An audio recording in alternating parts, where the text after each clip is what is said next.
Let me tell you a story. Once there was a young lumberjack who lived in Oregon. He dreamed of becoming a lawyer, but he only had the money for 1 year. He went for that 1 year and then went back to lumberjacking for a year to pay for the next year of schooling. He repeated this until he graduated.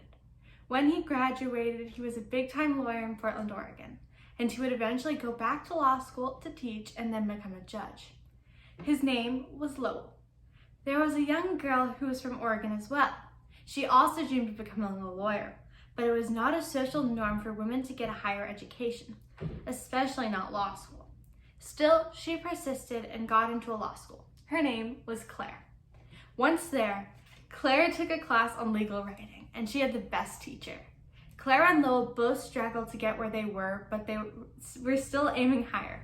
The young girl fell in love with her teacher, and they ended up marrying. They were my great-grandparents, Claire and Lowell Mundorff.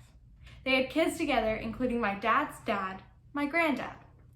I didn't know about Claire and Lowell's story until very recently, but when I heard that my great-grandmother was the first female magistrate, I became addicted to looking up their lives. Did you know that the Mundorff family used to be the Von Mundorffs with only one F?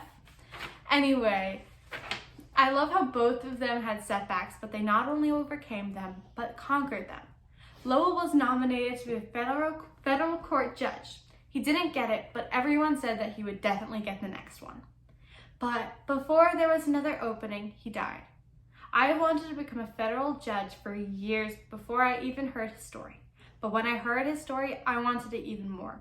He had worked so hard to get where he was, and before he got to his dream, he died.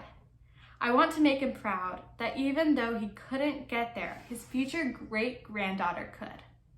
When Claire was just 40 years old, Lowell died of a heart attack. People said that she couldn't support herself and her family without him, but she proved them wrong. I like to think that I have a similar mindset to my great-grandma, Claire. We are both very determined and want to help as many people as we possibly can. People have doubted us, but we have proved them wrong, and we can both be a bit stubborn if the circumstances call for it. You can be whatever you want. It takes work, but if you want it enough, you can do it.